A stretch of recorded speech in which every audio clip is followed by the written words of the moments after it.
Anshuman Sharma ji executive editor IBC 24 हमारे साथ अब यहां जुड़ चुके हैं, वो भी हमारे साथ में इस पैनल में जुड़ चुके हैं, और स्वदेश जी भी हमारे साथ। स्वदेश जी, ये उम्मीद पालना बहुत अच्छी बात है, होना चाहिए अंत तक। कई बार रुझान पूरी तरह पलटते भी हैं, लेकिन क्या वाकई में इस समय जो तस्वीर है आपको लगता है उससे उलट परिणाम आएंगे, या ये केवल इस वक्त हम कहें कि इंतजार नतीजों तक का ही है?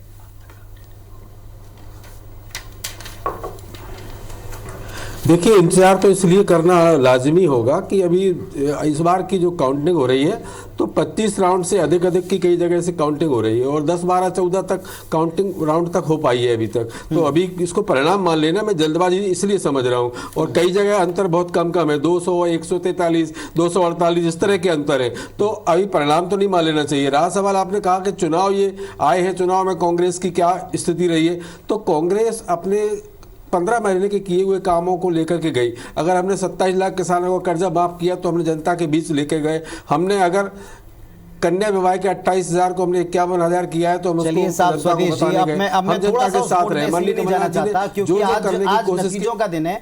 आज जितनी भी बातें, जितने भी काम जनता के बीच में रखें, एक बात तो जरूर है, आपके पहले भी जितना पैनल जुड़ा कांग्रेस से, उनसे भी हमने सवाल पूछा कि काम अगर किया है, काम अगर जनता के बीच में गया है, तो शायद उसको ढंग से रख नहीं पाए हैं इस पूरे कैंपेन में, जिन जगहों पर तस्वीरें दिखाई पड़ी।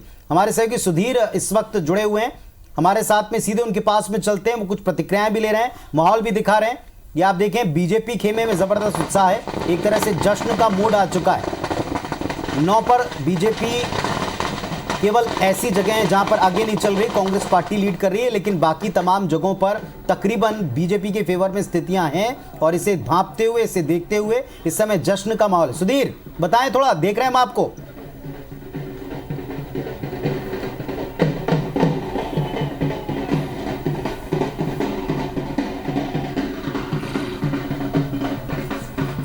सुधीर आप लाइव हैं, दिखा रहे हैं वहां से जश्न का माहौल।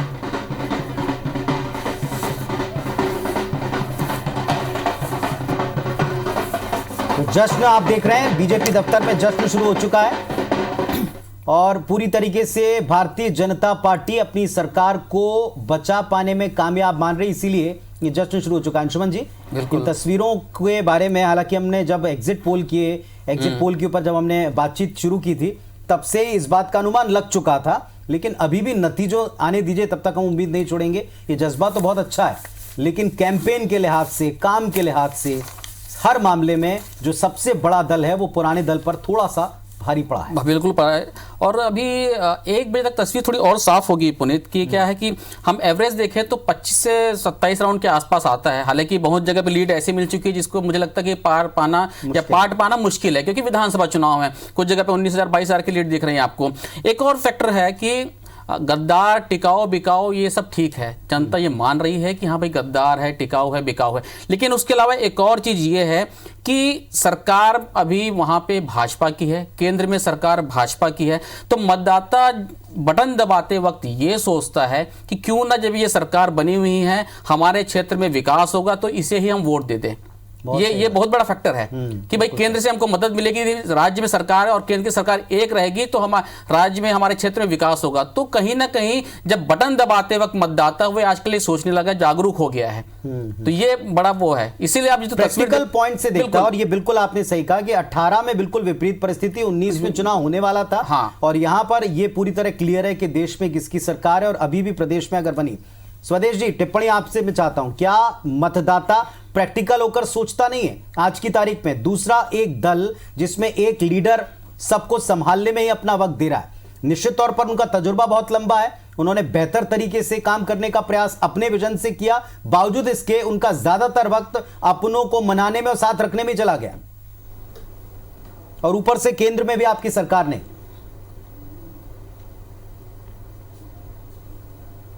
स्वदेश साहब, मेरी आवाज मिल रही है? डॉक्टर साहब, सच बात यह है कि केंद्र में, हाँ मिली मैं सुन लिया हूँ आपको। जहाँ तक मैं समझता हूँ, मध्य प्रदेश में सरकार भारतीय जनता पार्टी की है, देश में सरकार भारतीय जनता पार्टी की है। माननीय प्रधानमंत्री महोदय ने जिस तरह के लुभावने नारों के साथ देश में सत्ता हासिल की है, किसी से छुपा नहीं है। मैं उन मुद्दों पर जाना नहीं चाहता, वो भले ही वो 2 करोड़ रोजगार की बात हो, भले ही किसानों की समृद्धि की बात हो, तब भी इनकी सरकार में 15,126 किसानों ने आत्महत्याएं की। अगर ये इतने ही अच्छे थे तो 2018 में इनको जनता ने नकार दिया था। और 2018 में जब हम चुनाव में आए मैदान में तो सबसे बड़ी समस्या किसानों की थी। माननीय कमलनाथ जी मुख्यमंत्री बनते ही, जनादेश मिला उनको, मुख्यमंत्री बने, मुख्यमंत्री बनते ही सबसे पहला हस्ताक्षर अगर किया तो किसानों की कर्ज माफी के लिए किया। तो माननीय कमलनाथ जी का जो विजन था, उस विजन पर वो काम करने की तैयारी शुरू कर दी थी। और 15 महीनों में जहां तक हम समझते हैं 574 वचनों को अपने को पूरा किया। ऐसी दशा में इन्होंने चलती हुई सरकार को ऐसे वक्त गिराया जब कोरोना काल, मतलब महाबीमारी थी, महामारी कोरोना काल के टाइम पे ये पूरे जी। लेकिन फिलहाल मतदाता तो ऐसा दिख नहीं रहा। अभी जो तस्वीर दिख रही है 18/9 की, उसमें ये लग रहा है कि मतदाता भाजपा पे यकीन कर रही है या मोदी पे यकीन कर रही है। फिलहाल तो तस्वीर ऐसी दिख रही है। देखिए, हमने आपको पहले ही एक निवेदन किया है कि ये आम चुनाव नहीं था, ये सामान्य चुनाव नहीं था, ये सरकार और जनता के बीच चुनाव था। और सरकार के पास जनतंत्र, धनतंत्र, बाहुबल सब कुछ उनके हाथ में, उन्होंने सबका प्रयोग भी किया। उन्होंने यहाँ तक कि हमारी सभाओं को रोकने की कोशिश की, सब तरह के हथकंडे अपनाए जो हो सकते हैं, सब कुछ किया। बावजूद इसके कांग्रेस का कार्यकर्ता मैदान में डटा रहा और जनता ने हमको अच्छे बहुत दिल खोल के मतदान दिया है। मैं समझता हूं अभी ये रुझान है, रुझान को परिणाम मान लेना जल्दबाजी होगी। जब तक 20 राउंड ना हो जाए तब तक थोड़ा कुछ भी कह पाना मुश्किल होगा। इंतजार भी कर लेते हैं। कुछ प्रतिक्रियाएं भी आ रही हैं महिला मोर्चा की, हमारी सहयोगी वहां से कुछ बता रही हैं, सुनते हैं। जी, नजर आ रहे हैं उसी कालम में कि बीजेपी कार्यालय के बाहर जितनी भी महिला मोर्चा है वो एक अलग उत्साह में नजर आ रही है और अलग जोश पूरा शहर बोलो सीताराम, कितनी ज्यादा खुशी हो रही है। जीत गए भाई तुलसी राम, जनता पार्टी जिंदाबाद। कठिन चुनाव देखा जा रहा था लेकिन बहुत बड़ी लीड से जीत रहे तुलसी सिलावट इसीलिए जीत रहे कि दादा दयालु वहाँ के प्रभारी थे और जहाँ दादा दयालु खड़े हो जाते हैं वहाँ पे जीत की लाखों में होती है। ये भी हजारों में नहीं, 50,000 से ऊपर की वोट जीतेगी। जहाँ दादा दयालु खड़े हो जाते हैं वहाँ पे जीत तो सुनिश्चित है। अच्छा, आप बताइए, बहुत ज्यादा मेहनत की थी सभी, महिला मोर्चा हो या रमेश मेंदोला जी, सभी ने बहुत नहीं, हम तो रमेश मेंदोला जी के हैं। जो रमेश मेंदोला जी है, दादा दयालु, वो ऐसे हैं कि जहाँ पे भी खड़े हो जाते हैं हम उनके साथ रहते हैं। घर बार देखकर जो उनकी रैली निकाली, हमने महिलाओं की रैली निकाली, उसमें हमारा एक भी कुछ नहीं हुआ। प्रेम से बोलो सीताराम, जीत गया भाई। दादा की जो रणनीति बनी है वो रणनीति उनकी इतनी मजबूत है कि उसको कभी कोई हिला नहीं पाया और आने वाले टाइम में कभी कोई हिला भी नहीं। आपसे मैं जानना चाहूंगी, एक बड़ी चुनौती देख रहे थे सावेर को लेकर, लेकिन बहुत ज्यादा तरफा जीत है। जी, तुलसी राम जिंदाबाद। दादा दयालु प्रभारी थे हमारे यहाँ विधानसभा 2 के, हमारे दादा दयालु की जीत हुई है। अच्छा, आप बताइए कितनी बड़ी जीत मानती है ये? 50,000 की। तो आप देखें, ये अनुमान है महिला मोर्चा का और ये कह रहे हैं कि जीत सुनिश्चित है और 50,000 तक वो इस लीड को देखते हैं। भोपाल भी आपको लिए चलते हैं। भोपाल से सुधीर हमको दिखा रहे थे जश्न की तस्वीरें। सुधीर आपके पास आ रहे हैं, बताएं थोड़ा, यहां तो पूरा जश्न शुरू हो चुका है।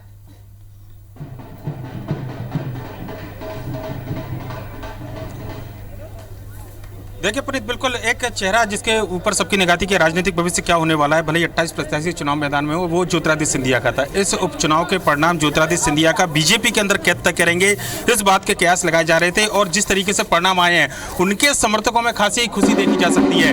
ज्योतिरादित्य सिंधिया के समर्थक है, बीजेपी कार्यालय के अंदर आप देखेंगे आतिशबाजी करते हुए नजर आ रहे हैं, ढोल नगाड़े हैं, मिठाई यहाँ पर खिलाई जा रही है। और अगर बात करें तो किस तरीके से एक ज्योतिरादित्य सिंधिया को लेकर जो एक भविष्य है वो नजर आता है। कृष्णा गाडगे हैं और ज्योतिरादित्य सिंधिया के समर्थक माने जाते हैं, काफी कट्टर समर्थक है और ज्योतिरादित्य सिंधिया के साथ कांग्रेस छोड़ बीजेपी में शामिल हुए। कृष्णा जी, कैसे देखते हैं जीत इतनी तरीके से जो उम्मीद थी एग्जिट पोल से? भारतीय जनता पार्टी के कुशल नेतृत्व बीडी शर्मा जी के नेतृत्व में, शिवराज सिंह चौहान जी के नेतृत्व में, ज्योतिरादित्य सिंधिया जी के नेतृत्व में जो मध्य प्रदेश में 28 सीटों पर चुनाव हुआ था, उसके परिणाम लगभग सामने आ गए। 20 सीटों पर अभी तक हम आगे चल रहे हैं भारतीय जनता पार्टी। और कहीं ना कहीं ये चुनाव जो था शिवराज सिंह चौहान जी और ज्योतिरादित्य सिंधिया जी के प्रेस्टीज का चुनाव था और उन्होंने दिखा दिया जनता किसके साथ खड़ी है, गद्दार कौन है और ईमानदार कौन है। जनता ने दिखा दिया है कांग्रेस को, क्योंकि युवा नेतृत्व की बिल्कुल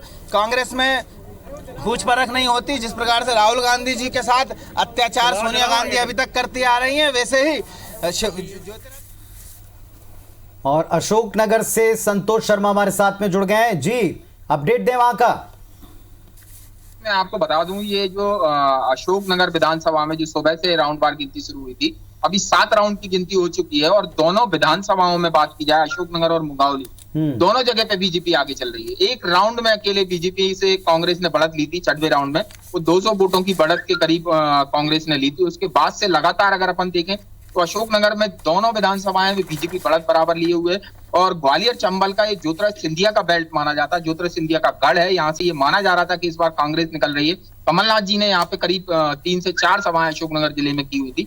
उसके बाद भी बीजेपी की ये बढ़त अप्रत्याशित ही मानी जा रही है और ये दोनों विधायक वो हैं जो कांग्रेस को छोड़कर बीजेपी में शामिल हुए हैं, उन विधायकों की ये बढ़त है और एक बढ़त भी बहुत अच्छी बढ़त अभी बीजेपी लेके चल रही है। चलिए पुनीत, देखो कि अशोकनगर में आपका आप नजर बनाकर रखिएगा, आपके पास हम वापस लौटेंगे। जी, मैं ये कह रहा था पुनीत कि अशोकनगर में हम 1998 के बाद देखते हैं तो वहां पे भाजपा की स्थिति शुरू से मजबूत रही है।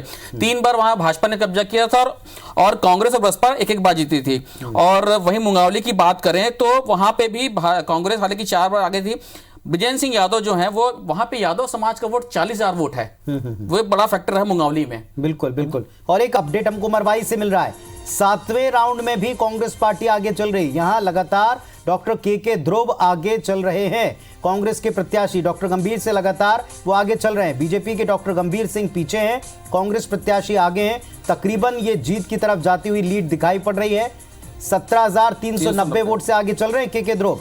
और ये लीड इतनी बड़ी अंशुमन जी की लगता नहीं कि इसे पूरी तरह पलटा जा सकता है। एक प्रतिक्रिया हमको विजेंद्र भी दे रहे हैं। विजेंद्र, हम आपको देख सुन पा रहे हैं, बीजेपी में जश्न हर जगह।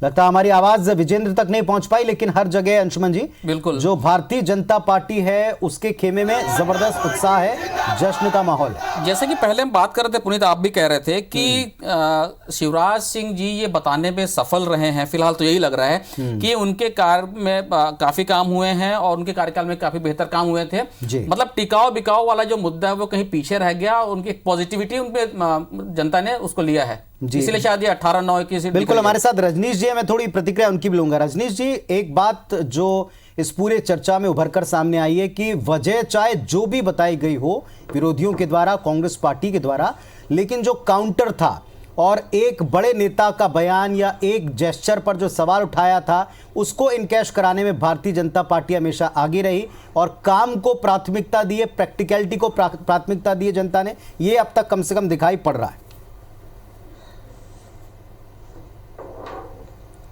देखिए पुनीत जी, ये चुनाव सामान्य चुनाव नहीं था, ये बड़ा चुनौतीपूर्ण चुनाव था। निश्चित कि जब बाहर से उम्मीदवार तय हों, उनको भारतीय जनता पार्टी के सिंबल पर चुनाव लड़ना हो और ऐसे समय में पूरी पार्टी ने जो निर्णय लिया वो नीचे तक का, बूथ तक का कार्यकर्ता सिंक्रोनाइज होकर उसको क्रियान्वित करे।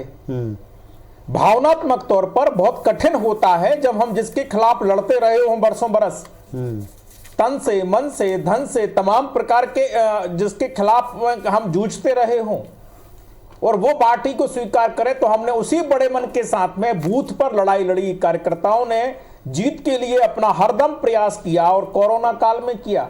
हम 5 बार घर घर संपर्क किए हैं, 5 बार हमारे कार्यकर्ताओं ने लगातार, चाहे वो वीडियो कॉन्फ्रेंस के साथ में मीटिंग की हो, चाहे वर्चुअल रैली की हो, वहां से शुरुआत होकर और एक्चुअल रैली और एक्चुअल तमाम प्रकार की सभाओं तक के आयोजन किए हैं। विकास का मंत्र शिवराज सिंह चौहान जी की सरकार का और बूथ तक का संगठन का तंत्र आदरणीय विष्णुदत्त शर्मा जी के नेतृत्व में जो काम किया है, आदरणीय सुहास भगत जी की जो संगठनिक रचना हुई है, वो उसका परिणाम है। और यूं ही कोई इस प्रकार के परिणाम नहीं आ जाए। अब की बार ना रजनीश जी, क्या था आपकी बार का जो पूरा कैंपेन था? आप तो हर पल हमारे साथ में हर एक स्टेप पर जुड़ते रहे। अब की बार का पूरा कैंपेन ईमानदार और गद्दार और ईमानदार के साथ साथ पार्टी के प्रति निष्ठा, ऐसे सवालों से ही शुरू किया गया था। लेकिन इसमें बीच बीच में चाहे इमरती देवी जी के लिए दिया गया बयान हो, उसमें एक शब्द हो, चाहे झुककर प्रणाम करने का जो जेस्चर था उस पर सवाल उठाना हो, चाहे एक तीसरा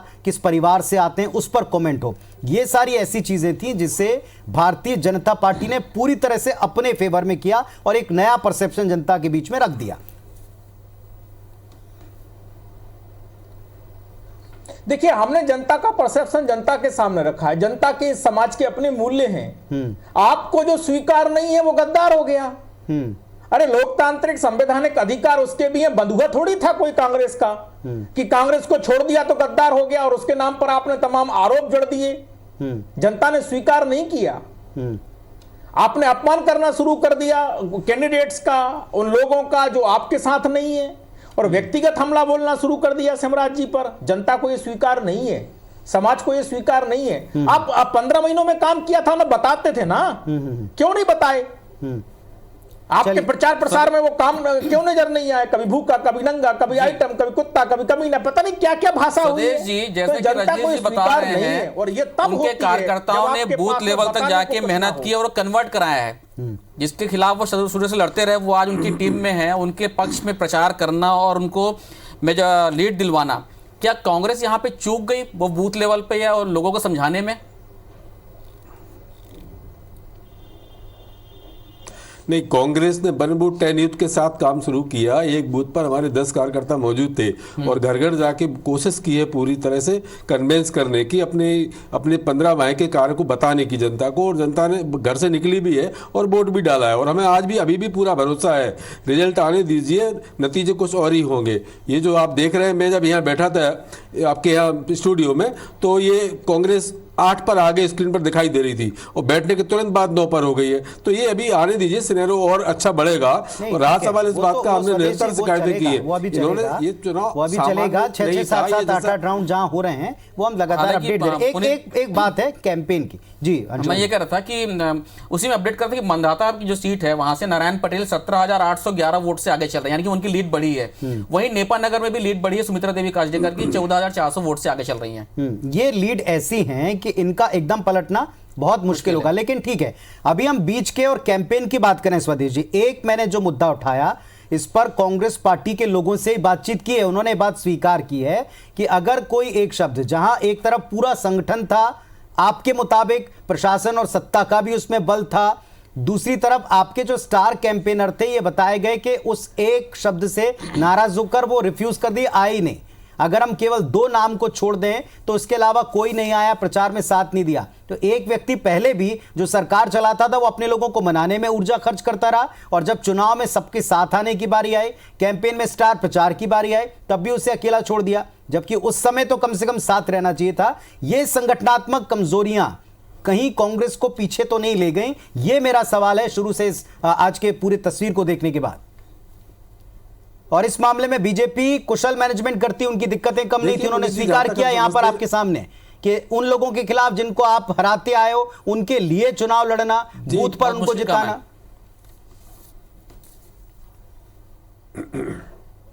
देखिए, कांग्रेस का एक इतिहास रहा है 1947 से लेकर अब तक। कांग्रेस ने कभी कुर्सी के लिए काम नहीं किया, कांग्रेस ने कभी लोकतंत्र की हत्या नहीं की। कांग्रेस ने एन कैन प्रकार कुर्सी पाने का अगर काम किया होता तो देश में चाय वाला व्यक्ति प्रधानमंत्री नहीं होता।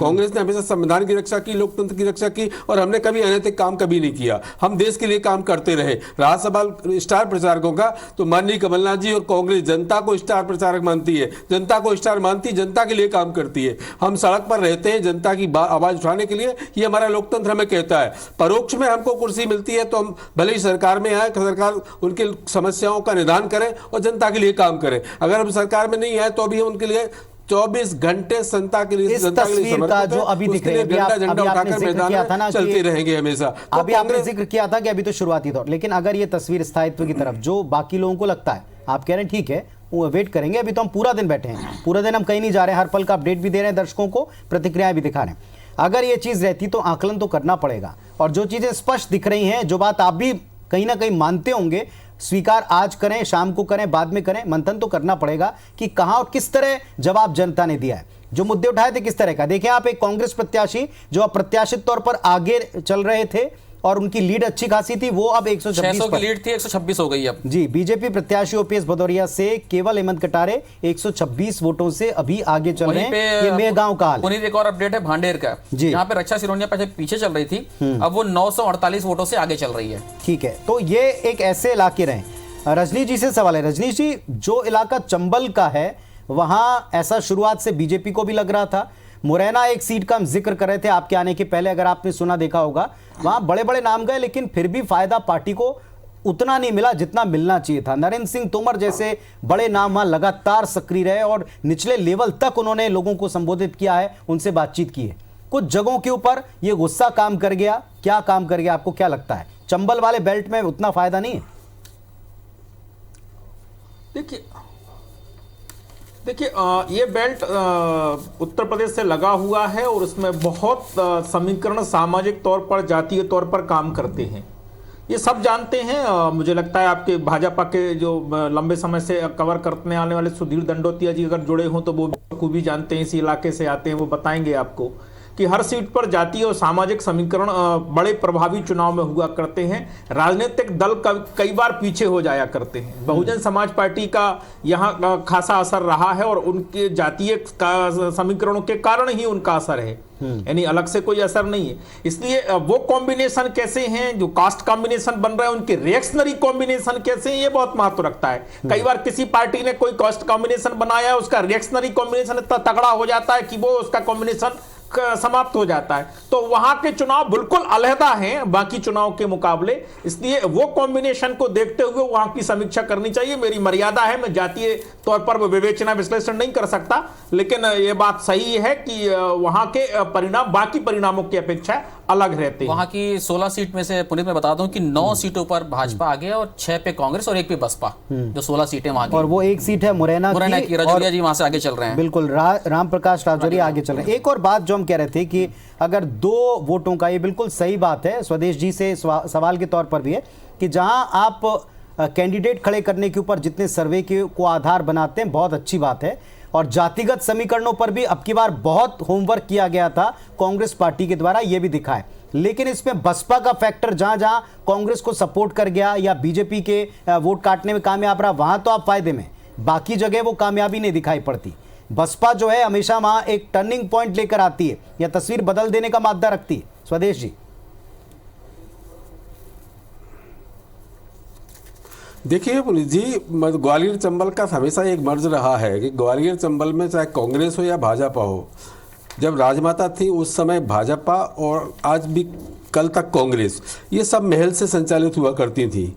आज पहली बार ऐसा हुआ है कि ग्वालियर चंबल में कांग्रेस का कार्यकर्ता आज़ाद महसूस किया, अपने आप को खुलकर काम किया। आप देख रहे हैं अभी रुझान में भी अगर देखें तो मुरैना और भिंड की तस्वीर बिल्कुल अलग है, रुझान में दिखाई दे रहा है बिल्कुल। और मुझे पूरी उम्मीद है कि इसके उलट परिणाम आएंगे जब पूरा अंत तक पूरी वो परिणाम आने की स्थिति आएगी, सारे राउंड हो चुके होंगे तो तस्वीर और सिनेरियो कुछ अलग होगा। अब कहते हैं आप कि ग्वालियर चंबल की बात एक जातिगत के हिसाब से देखें तो जाति धर्म ये राजनीति कांग्रेस ने कभी नहीं की। कांग्रेस हमेशा जनता के लिए काम करती है और जनता के लिए जीती है, जनता के लिए मरती है।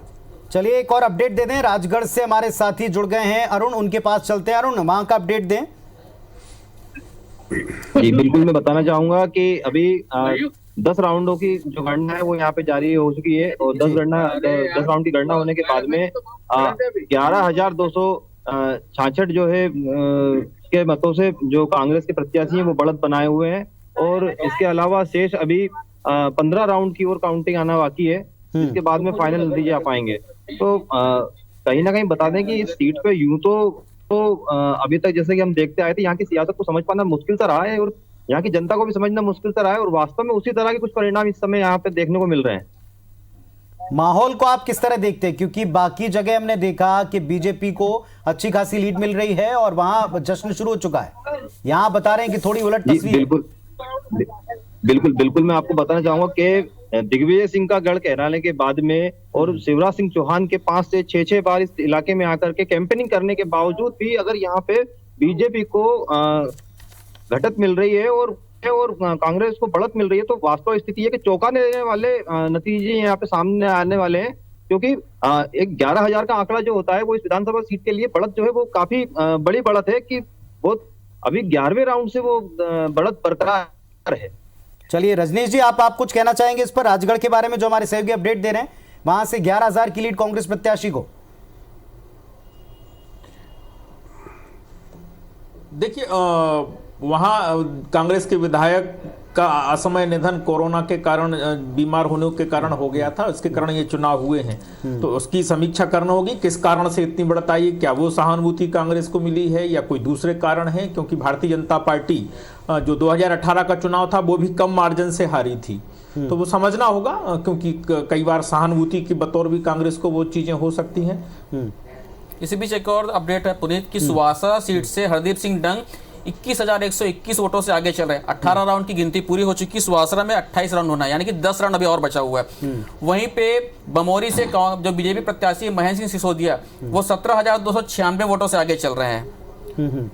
चलिए लगातार अपडेट भी आपको दे रहे हैं। अंशुमन जी, एक सवाल था, जैसे हम देख रहे थे कि एक अलग अलग, अगर हम पूरे 28 सीटों को बांटे तो एक बड़ा हिस्सा, जैसे आपने देखा, पूरा चंबल और ग्वालियर का बेल्ट है, दूसरा मालवा निमाड़ का बेल्ट है। मालवा निमाड़ का बेल्ट हमेशा से बीजेपी को सपोर्ट करता रहा, डेडिकेटेड वोटर रहा है और वो उसी के साथ जाकर खड़ा हुआ। जहां पर सबसे ज्यादा प्रभाव था उसमें से एक हिस्सा तो प्रभाव कर रहा है, लेकिन वो जातिगत समीकरण के तौर पर काम कर रहे हैं या वहां अलग जो फैक्टर रहे स्थानीय तौर पर बसपा का फैक्टर वो काम कर रहा है।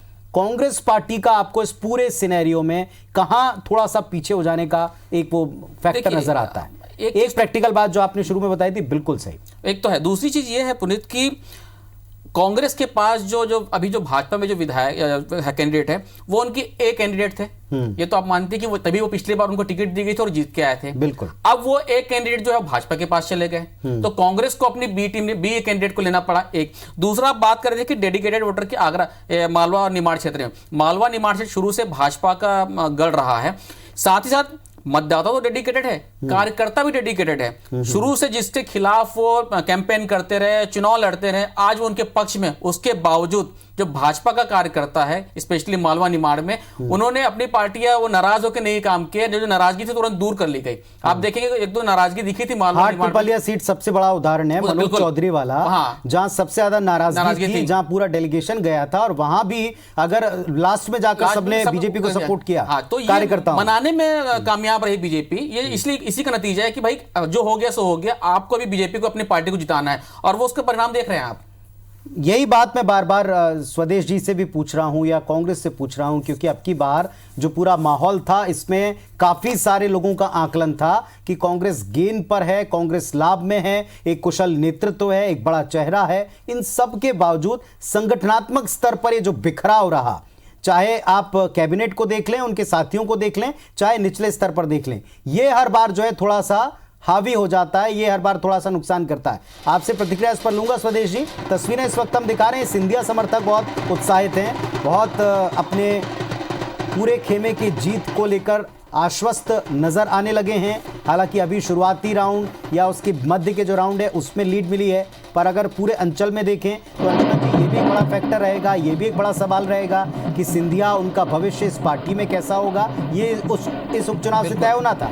पर अभी भी जो चंबल का बेल्ट है वो उतना सपोर्टिव नहीं, सपोर्ट नहीं कर रहा है। 7 सीटों पे है, अब 6 सीटों के पीछे है, वहां पे टोटल 7 सीटों से वहां पे है। 16 से 20 सीटें भारतीय जनता पार्टी जीतेगी और लगभग वही परिणाम रुझान आ रहे हैं। शानदार जीत की तरफ भारतीय जनता पार्टी बढ़ रही है, शानदार समर्थन जनता का मिला है और हम लोग सकारात्मक मुद्दों पर चुनाव लड़े, विकास भाजपा स्वराज, इस मुद्दे पर हम लोग चुनाव लड़े, उसको प्रदेश की जनता ने स्वीकार किया। हम प्रदेश की जनता का अभिनंदन करते हैं, धन्यवाद करते हैं। किसकी जीत है? तमाम चेहरे बीजेपी के, किसकी जीत मानते हैं आप? सभी के सामने जनता की जीत है, जनता की जीत, जनता की जीत। तो भूपेंद्र सिंह को आप सुन रहे थे, मंत्री मध्य प्रदेश शासन के। उन्होंने अब जो सही आकलन था भारतीय जनता पार्टी का, दावा था 28 के 28 का, लेकिन 16 से 20 सीटें जिसका अनुमान उन्होंने लगाया होगा भारतीय जनता पार्टी ने, वो व्यक्त किया अंशुमान जी। और ये 28 सीटों का दोनों तरफ से दावा था, लेकिन अब ये आकलन सामने आ रहा है कि बीजेपी का आकलन था कि 16 से 20 सीटें हम निश्चित तौर पर जीत के तौर पर आगे रखेंगे। यहाँ स्वदेश जी, सवाल मैं दोहराऊं या आपको याद होगा, मेरा सवाल सिर्फ इतना था कि यहाँ संगठनात्मक स्तर पर बिखराव को समेटने में बहुत ऊर्जा कांग्रेस पार्टी की लीडर्स की और मुखिया की जाती है। इससे कब उभरेगी कांग्रेस पार्टी?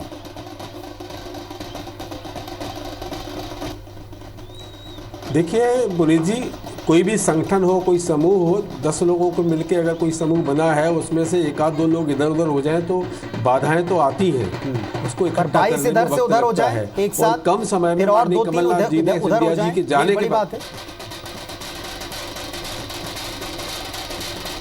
यही तो मैं कह रहा हूँ। तो ये सब सारी चीज़ें खरीद फरोख्त का एक सिलसिला चल पड़ा है। ये 2 सीटों पर सरकार बनाने वाली भारतीय जनता पार्टी है। चलती हुई सरकार को महामारी के दौर में गिराने का काम करने वाली भारतीय जनता पार्टी है। तो रहा सवाल एन प्रकार है, इनको कुर्सी चाहिए, कुर्सी के लिए काम करते हैं। चुनाव के पहले भी यही बात थी, तो ऐसे में बिखराव आना स्वाभाविक था, लेकिन वो कन्वर्ट नहीं हो रही है। देखिए माननीय कमलनाथ जी के नेतृत्व में कार्यकर्ताओं ने विश्वास जताया, उनके आह्वान पर कार्यकर्ता इकट्ठा हुआ और हमने पोलिंग के नीचे तक जाकर के काम किया और पूरा प्रयास किया। और हमें उम्मीद है, ग्वालियर चंबल संभाग में से आता हूं मैं, इसलिए मैं बात कर रहा हूं कि ग्वालियर चंबल संभाग की तस्वीर रिजल्ट आने के बाद कुछ अलग ही होगी।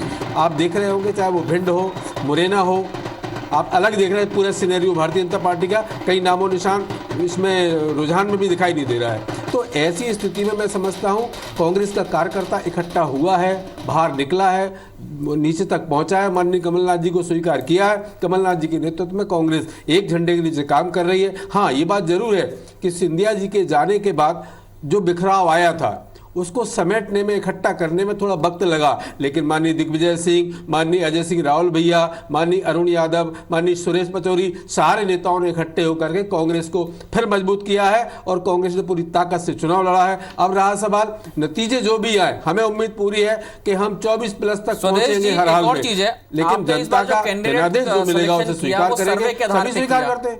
जी स्वदेश जी, आपने जो कैंडिडेट सेलेक्ट किए, जो सिलेक्शन किया, वो सर्वे के आधार पर किए।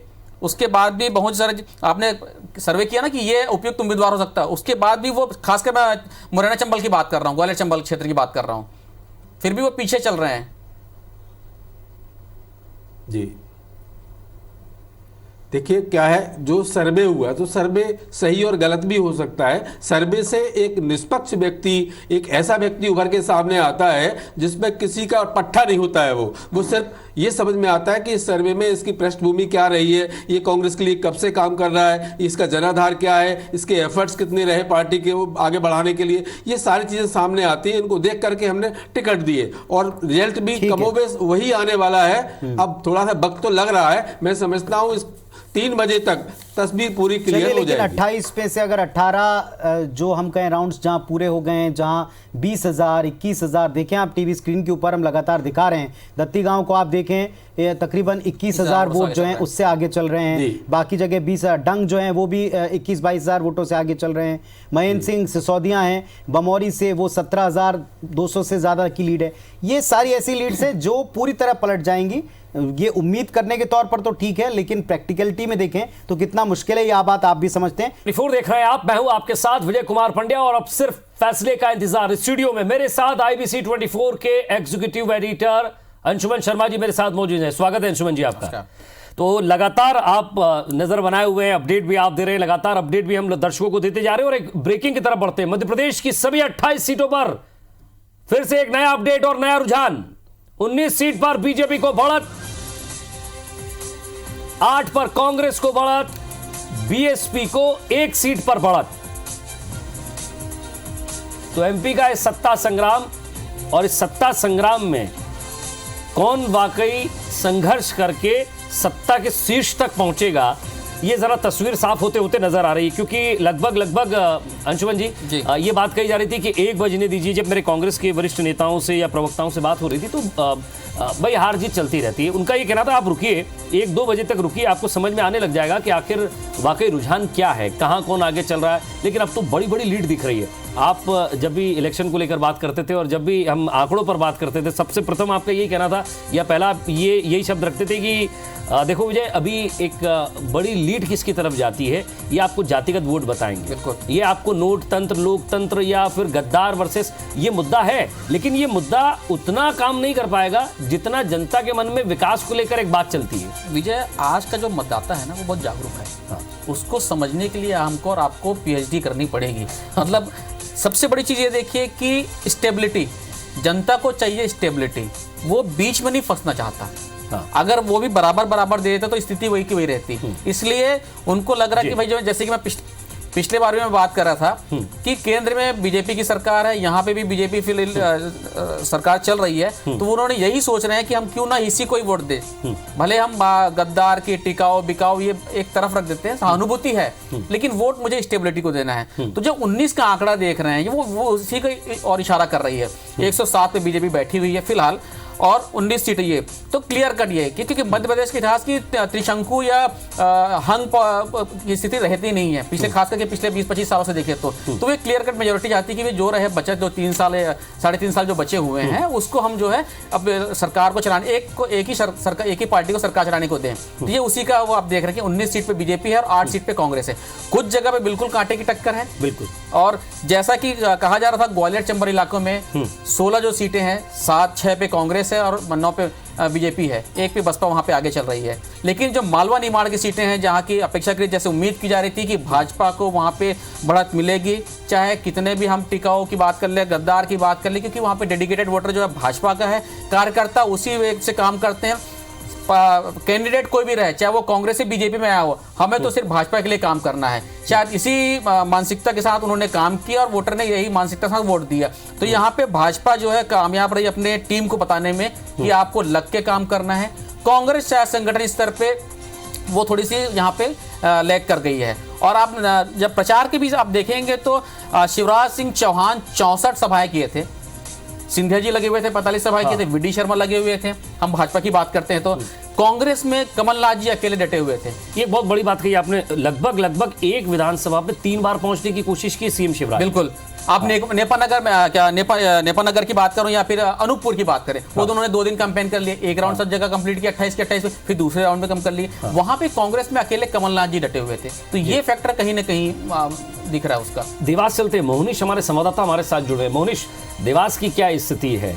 क्योंकि हाट पिपलिया की ये सीट जिसमें अब जनता को ये सोचना था, समझना था कि वो किसे चाहती है, उसने अपना मत भी दे दिया 3 तारीख को। 10 तारीख आज मतगणना भी हो रही है। क्या अपडेट आपको मिल रहा है जरा? और जो नेता हैं उनके समर्थकों में खुशी या जो हार की तरफ बढ़ रहे हैं उनके अंदर गम, क्या स्थिति देख रहे हैं आप? बिल्कुल, मैं बताना चाहूंगा यहाँ पर अभी पहले राउंड में कांग्रेस की बढ़त के बाद अब लगातार 7वें राउंड तक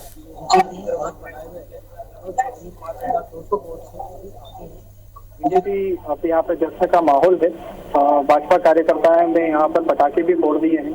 यहाँ पर लगातार लोग भाजपा के जीत का आश्वासन देते हुए नजर आ रहे हैं, आश्वस्त होते नजर आ रहे हैं।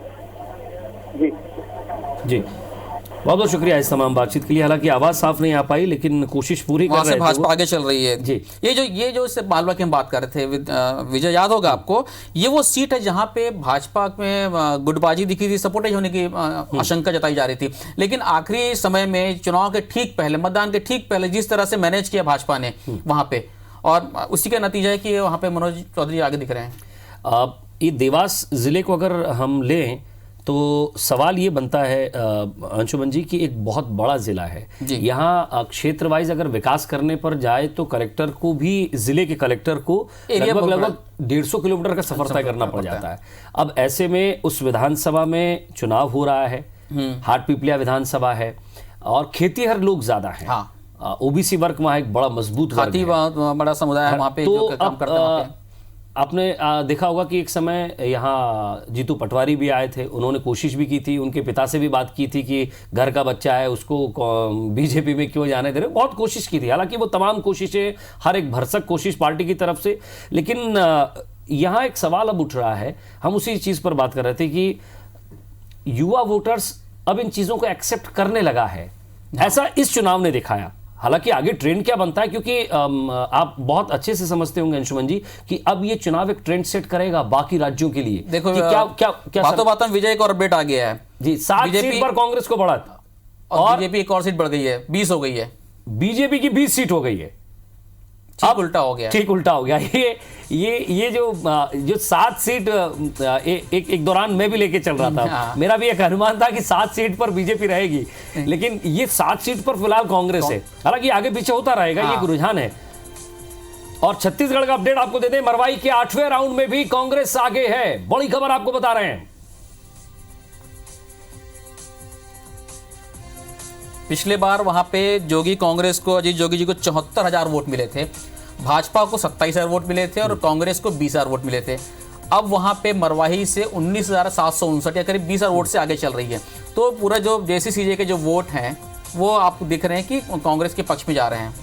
और आखिरी टाइम में जेसीसीजे जो 2 फाड़ दिख रही थी कि 2 विधायक जो है हम कांग्रेस का समर्थन किए थे, 2 विधायकों ने, उनका फर्क पड़ता है क्या? ये जो बातचीत हुई बाद में वो आके मिले और ये कहा कि नहीं अजीत जोगी जी कभी भी बीजेपी के साथ नहीं जाते, ये उसका फर्क पड़ा है क्या? थोड़ा फर्क तो पड़ा होगा कि जो बी टीम जो कहा करते थे उसका फर्क तो दिखा होगा। उसके अलावा विजय की ये चीज भी है कि कांग्रेस वहां बताने में कामयाब रही है कि भाई हमने बाकी जो 69 सीट जो जीता है 70वां हमारे लिए है और विकास हम कर रहे हैं, जिला बनाया, उसका फर्क पड़ सकता है। और उनको वहां की जनता को ये लग रहा होगा कि हम कांग्रेस को यदि जिताएंगे तो क्षेत्र का विकास बेहतर ढंग से होगा। 20 साल और इस पे अगर हम बात करें तो बीएसपी अगर वाकई अगर कांग्रेस को सपोर्ट करके चलती है आगे तो बीएसपी को भी फायदा होता है। बिल्कुल। और बीएसपी ने ये समझ लीजिए कि अपना खुद का जनाधार खत्म करने की कोशिश की, लेकिन अब जब ये वोटिंग के परसेंटेज आएंगे ना तो समझ में आएगा। ये जब काउंटिंग के बाद कि किसमें कितना वोट पड़ा है, कि बीएसपी को कितना वोट आया है, कितना नहीं आया है, ये थोड़ा बाद में समझ में आएगा। पर शुरुआती दौर में तो ये लग रहा है कि बीएसपी ने, उनको तो कुछ नहीं हुआ, वो खा पूरा कांग्रेस का गए हैं। हाँ, ये नुकसान वो कांग्रेस को नुकसान ज्यादा कांग्रेस को ही पहुंचा है। अंशुमन जी, हम एक चीज पर और बात कर रहे थे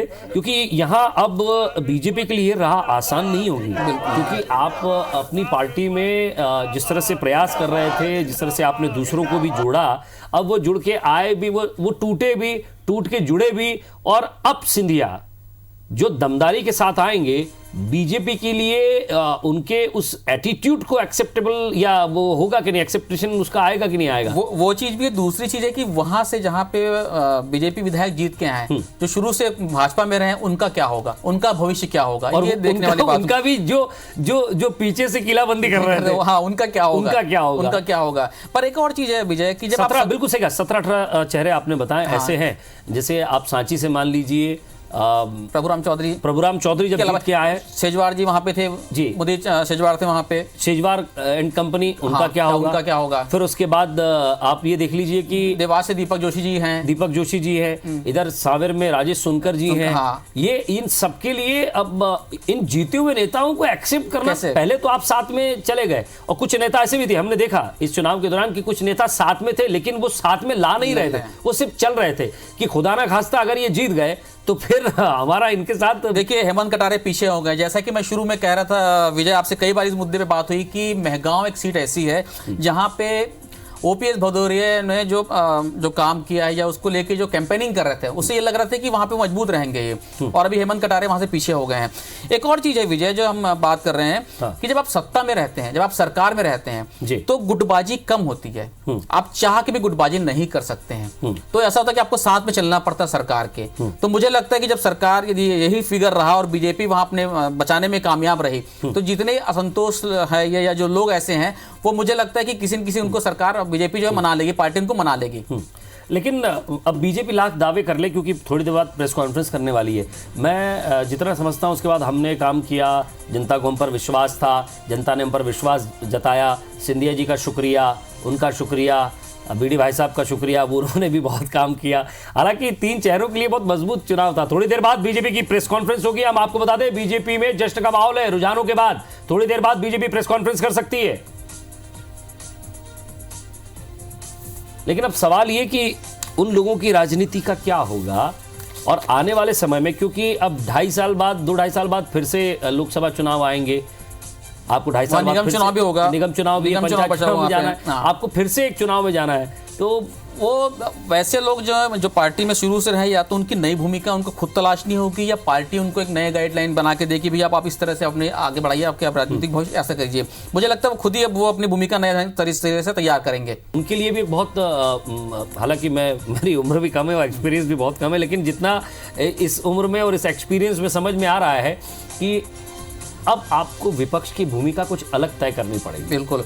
एक और आपको विपक्ष में एक मजबूत नेता चुनना होगा, आपको फिक्स करना होगा कि राहुल गांधी अगर हमारे नेता हैं तो राहुल गांधी हमारे नेता रहेंगे, आप उनके सहारे लड़िए, या आपको एक चेहरा तय कीजिए, पार्टी को नीचे संगठन स्तर पर मजबूत कीजिए, क्योंकि बीजेपी ने जिस तरह से अपने संगठन को मजबूत कर रखा है, यहाँ बीडी शर्मा ने, आपने देखा होगा उनका उत्साह देखा अंशुमन जी आपने, कि एक कैप्टन होता है ना, कि कैप्टन के बाद फिर जो उप कैप्टन, अपन उप कप्तान कहते हैं, जो टीम को लेकर चलता है, एक सेनापति होता है, वो सेनापति की भूमिका, और कोई दम नहीं, मैं तो सीख रहा हूं, अभी मेरी सीखने की प्रक्रिया है।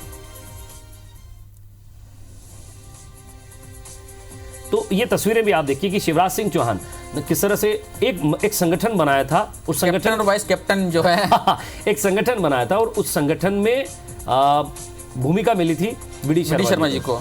उस संगठन में युवाओं को तैयार किया, और एग्रेसिव युवा तैयार किए जो विद्रोह कर सके, अपनी ही पार्टी के खिलाफ विद्रोह कर सके, वो ऐसे युवा तैयार किए। अगर कॉलेज में अगर कुछ सही नहीं हो रहा है, सरकार आपकी है, तो विधायक के खिलाफ भी हल्ला बोल सके, मंत्री के घर जाकर भी पुतला फूंक दे।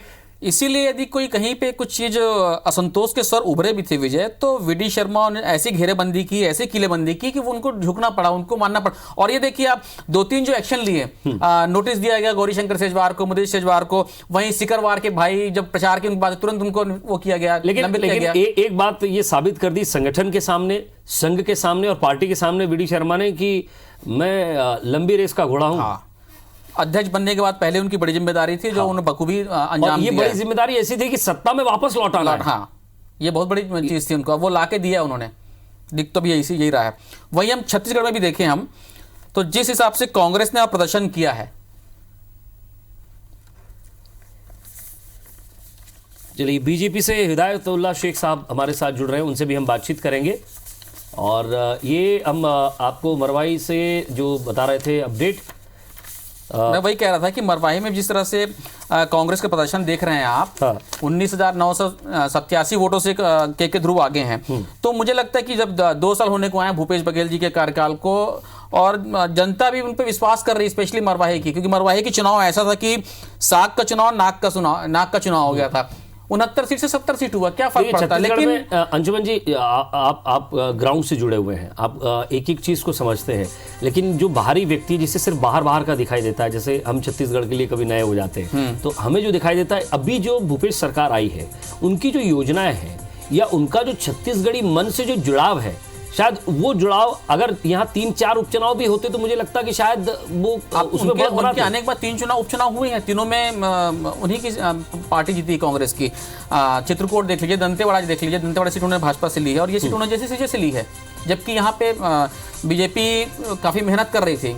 तो जो काम वहाँ पे केंद्र में भाजपा कर रही है, यहाँ की जनता को ये लगता है कि वही काम यहाँ पे, या उसी तरीके से छत्तीसगढ़ीयवाद, जैसे केंद्र में राष्ट्रवाद की हम बात करते हैं, तो छत्तीसगढ़ में छत्तीसगढ़ीयवाद की बात कर रहे हैं। उसकी उनका ये मानना है यहाँ की जनता की कि भूपेश बघेल जी सहज सरल हैं, सीधे तौर पर जनता से जुड़ जाते हैं, मिल जाते हैं, तो उनका फायदा उनको मिला है।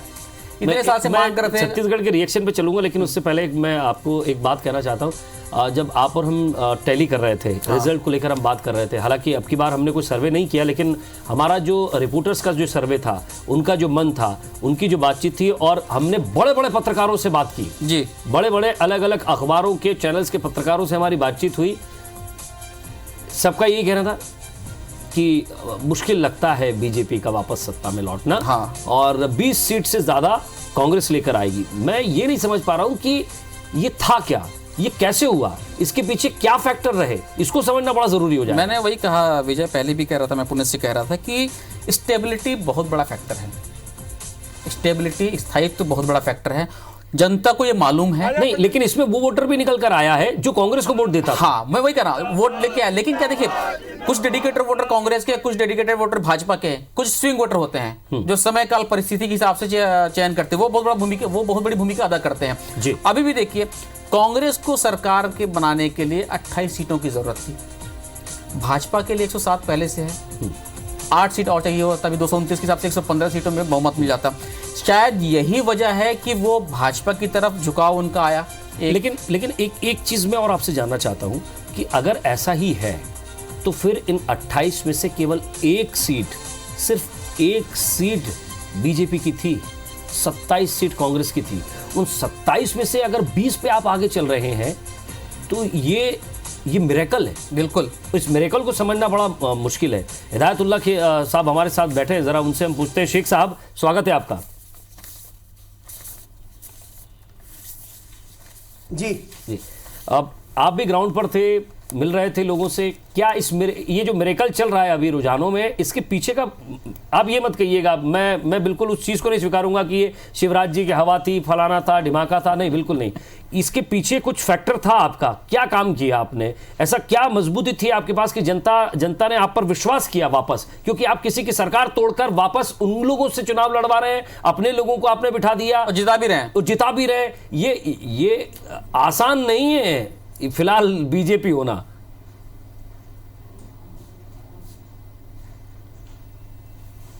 नहीं, मुझे थोड़ा सा आप थोड़ा सा प्रश्न ठीक करिए। एक तो शिवराज सिंह जी का हवा, फलाना ढिमका, ये प्रश्न नहीं होता है। और दूसरी बात, आप ये बात को रखिए कि सरकार तोड़ के, सरकार हमने तोड़ी नहीं, हम तोड़ फोड़ पे विश्वास नहीं करते। अपने आंतरिक कलह से कांग्रेस की सरकार गिरी। उन लोगों को जब ऐसा लगा कि वो कमलनाथ जी के नेतृत्व में काम नहीं कर सकते, ये वही लोग हैं कांग्रेस के जो 15 साल की बीजेपी की सरकार में भी कांग्रेस के साथ खड़े रहे, कांग्रेस के लिए संघर्ष करते रहे। सरकार में आने के बाद उनको पता चला कि सेठ कमलनाथ तो मध्य प्रदेश को बेचने वाले हैं, गर्त में ले जाने वाले हैं, तो उन्होंने मध्य प्रदेश के विकास के लिए त्याग करने का काम करा। तो हम पे ये आरोप मत लगाइए आप कि हमने कोई सरकार को तोड़ा। तोड़फोड़ करनी होती तो क्या होता? पिछले विधानसभा चुनाव के अंदर किसी को बहुमत मिला था? ना हमें मिला था, ना कांग्रेस को मिला था। उनके पास थोड़ी सी सीट संख्या ज्यादा थी और हमारे पास बड़ा बहुमत, बड़ा वोट प्रतिशत ज्यादा था। लेकिन हमने अगर बोला कि वोट, संविधान का हम सम्मान करते हैं, अगर वो सबसे बड़ा राजनीतिक दल है तो वो कहीं ना कहीं आकर सरकार बना ले। इन्होंने तो उस समय गवर्नर पे भी आरोप लगाए थे। आपको मेरी भाषा ठीक नहीं लगी, लेकिन एक चीज आपको मैं पूछना चाहता हूं। आप विधायक होते तो आप अपनी पार्टी छोड़ के दूसरी पार्टी में आते, और अगर आते तो आप अगर ईमानदार नेता होते, या नेता अक्सर ईमानदारी होते हैं, ऐसा हम सुनते आए हैं,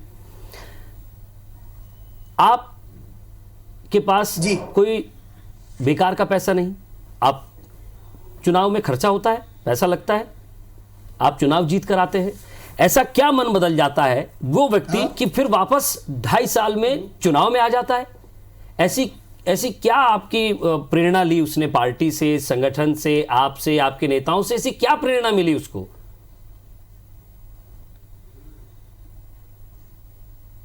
देखिए, ये वही लोग थे जो कांग्रेस के वचन पत्र के सहारे पे चुनाव लड़कर आए थे। इन्होंने जनता से जो वादे करे थे उनके पास ये जनता के बीच में जा रहे थे। कमलनाथ जी नहीं जा रहे थे। इन्होंने वादे करे थे 10 दिन में कर्ज माफी का, पूरा कर्ज माफ हुआ, किसी का 2 लाख नहीं हुआ। इन्होंने बोला 51,000 रुपए हम बेटियों को देंगे, इन्होंने देने का काम करा, नहीं करा। बेरोजगारों को भत्ता देने का काम करा, नहीं करा। ये तो एक चीज करी।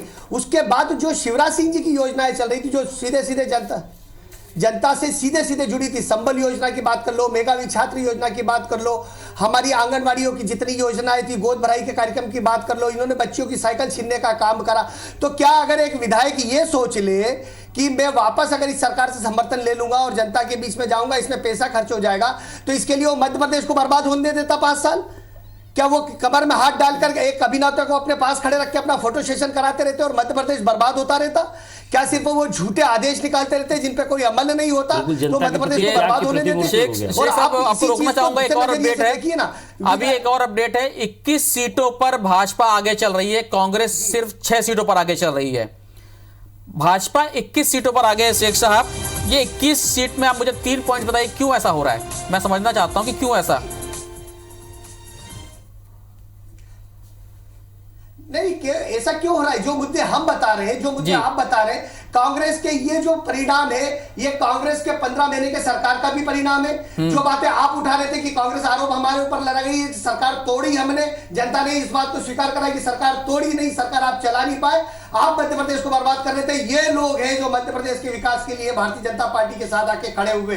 जनता ने इस चीज के ऊपर मोहर दिया। आपने बोला था बिकाऊ है, कांग्रेस ने बोला था बिकाऊ है, आपसे मतलब कांग्रेस ने बोला बिकाऊ है, जनता ने इसके मुंह पे करारा तमाशा देने का काम करा। और ये बात तो कमलनाथ जी भी बोल रहे थे ना कि आज सत्य की विजय होगी, तो सत्य जो था आज विजय हो रहा है। शिवराज जी सत्य थे, भाजपा सत्य थी, हम सत्य थे, इसलिए आज हम विजय हो रहे।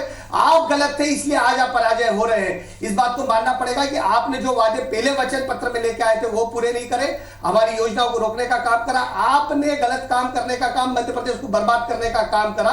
इसीलिए आपके खिलाफ वोट पड़ा और भाजपा के पक्ष में वोट पड़ा। ये तो स्पष्ट है। अब ये प्रश्न बनते ही नहीं ना। आप कांग्रेस बोल ले कि आपने तोड़ा, कांग्रेस किसी को बिकाओ किसी को टिकाओ सब बोल ले, लेकिन इन सब का जवाब कौन देगा? लोकतंत्र में जवाब देती है जनता, और जनता ने जवाब दे दिया है कि भारतीय जनता पार्टी सही है, कांग्रेस गलत है। जी हिदायत जी, लेकिन एक माइक्रो विश्लेषण करें तो कहीं ना कहीं नए प्रदेश अध्यक्ष की जो लॉबी थी, जो काम करने की शैली है, और इससे पहले जब मंडल अध्यक्ष चुने गए थे प्रदेश में और जो युवाओं को चुना गया, क्योंकि किसी भी पार्टी की जीत तब होती है, आप बहुत अच्छे से समझते हैं कि बूथ पर उसकी पकड़ हो। आपने बूथ जीत लिया, चुनाव जीत लिया, और ये 3 से 4 दिन पहले जब विजय संकल्प रैली या विजय संकल्प लिया गया था, वो बूथ सेक्टर पर मुझे ऐसा लगता है कि वहां से कुछ और ऊर्जा मिली होगी। क्या समझते हैं आप?